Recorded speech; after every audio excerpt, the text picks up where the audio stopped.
Сургууль гэдэг чинь заавал тоо бодоод тий өсөв үзэхтэй гол нь биш юм аа. Тэр хүн чинь тэр дунд байжгаад амьдралын ямиг тэндээс суралцах нь их чухал. Энгийн хүүхдүүдтэй хамт нэг ширээнд ингээ нэгдүгээр ангиас нэхлээ явсан. Давуу тал нь юу гэхээр одоо ингээ гудамжаар манай хүүхд тэрэгцтэй ингээ явхад ангийнх нь хүүхдүүд бол маш баяр хөөртэй өгдөж аваа. Бид нэр өөрсдөө нэг тийм хан хэрмээр тусгаалаад юм. Эрүүл хүн хөгжлийн бэрхшээлтэй хүн гэсэн хоёр юм туваагдана. Бид нэр өөрсдөө дунд нь орж яж ийм хэрэгтэй гэдэг шүү. Бид нартай ингэж хандаар битгий өрөвдөөрөө битгий ингээр айдган л таантай адилхан хүн шүү гэдэг мессежийг бид нар өөрсдөө өгөх ёстой. Хөгжлийн бэрхшээлтэй хүүхдтэй эцэг эхчүүдийн 70-80% нь бол гэртээ хүүхдээ хараад хөдөлмөр эрхлээгүй байж байгаа.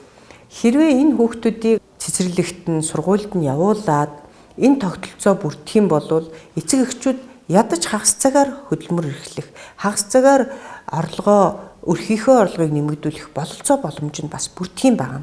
Яг хажуу талынхаа сургуульдаа тий нэг 200 м газар хүүхдээ тэрэгцтэй төрж очоод сургуульд нь суулгах юм.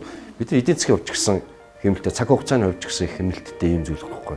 Бид нар нөхцөл байдлыг өөрчлөхийн төлөө эдгээр хүүхдүүд эрхийг хангахын төлөө манай нийгмийг улам сайхан хүмүүнлэг тий бие бинийгээ ялгуулсан гадуурхдаггүй дээр дорд үздэггүй сайн сайхан нийгэм болохын төлөө зорилготой ч гэсэн үйл ажиллагаануудаа төлөвлөөд өөрсдийнхөө хүч нөөц болцоо чадхаад ажиллахаар зүтгэж байна.